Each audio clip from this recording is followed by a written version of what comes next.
ka-fresh. Oy, hello. Si Kitty guys, pasok na siya. Isa lang isa guys, nagtakbo na naman si Kitty guys kasi nga ayun ang oras na. So siya lang muna ngayon mag-isa guys. Ayan. Today, how's your visit today? It was good today. What kind of flash? So today, I got him snacks first. I arrived a few minutes before he arrived. I got him like a selection of food, snacks and beverages to choose from again. And as usual, he went for the Coke, and today he went for the cookie pancake. And as we started talking, first of course nakamusta siya sa family, to me, to my mom, and to my siblings. Ganun. So I told them that we're all doing well. We miss you, of course, if we're doing well.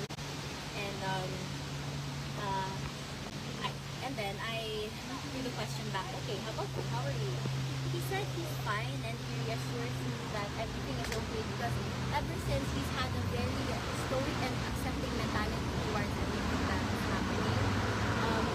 He said that because my father is a very good believer in faith and destiny, so he said it verbatim. He showed me his calm and he gave me also a piece of advice. He said, you know what? It is written sa buhay kung anong nasa palad mo, hindi mo yan matatakasan. So, you just pray to God that He will not give you so much of a harsh experience in life. I said, yes, ganon. And ayun, he was just munching on some snacks and he really likes the pancake by yun. So, I thought he was hungry. Like, I thought he was, akala ko hindi pa siya nakakain. So, parang I was worried. I said, did he eat today? Sabi niya, yes naman. He had chicken and rice today. So, he's really good. He's fine. And for the most part, he was asking about my siblings and his grandchildren. Mira, yung baby girl namin. And he has a grandchild kasi kay Kuya Baste nga na sobrang kamukha niya. So, ayun, yun yung palagi na mention si Soleil, saan si Soleil ganun. And then, parang a different kind of light beams on his face pag pinag-uusapan si Soleil kasi proud na proud siya na kamukha niya yung bata.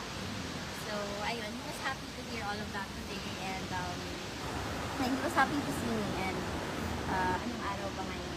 Tuesday. So, he asked me if he will see me again tomorrow. I said, of course. And ayun, that's good enough. Any chance for Mira and Soleil to be able to visit? Of course, yeah. Children are allowed in the detention unit, but of course we have to look at their schedules first because they're children, they are in school, and we don't want them left behind. Ano naman kayo napag-usapan na tayo here? Today, wala eh. I just told him na I forgot kung anong rank yun, top 1 something ang Davao City. Still one of the safest places, cities second, yeah, in Southeast Asia. So he was very happy to hear that, and he was very proud of Vice Mayor Sebastian. I told him na, oh, you know, si Kuya Baste, he is honoring your work and legacy. So, he was smiling from ear to ear. CDP, when do we expect a visit? CDP, I don't know, but I just know that for this month, I'm lost. It's August. I know that we're still arranging all the rotation of visits. It's very hard to, you know, arrange everything since madami kami sa family. So, I will still ask them pa rin Yeah, yung mga first-timers ba kasi she's on the rush again. From the New Yorkers, the first-timers. Nasaan na yung asawa mo? Ha? Sino mga first-timers? Go. Monica and Christina. Picture, nasaan ang picture? Sino may camera? Attorney, first time daw siya. Oo. Pupunta ka. Konti lang naman tayo, we can all have a One, Ito, second time na to. three, go. Okay. Kayo.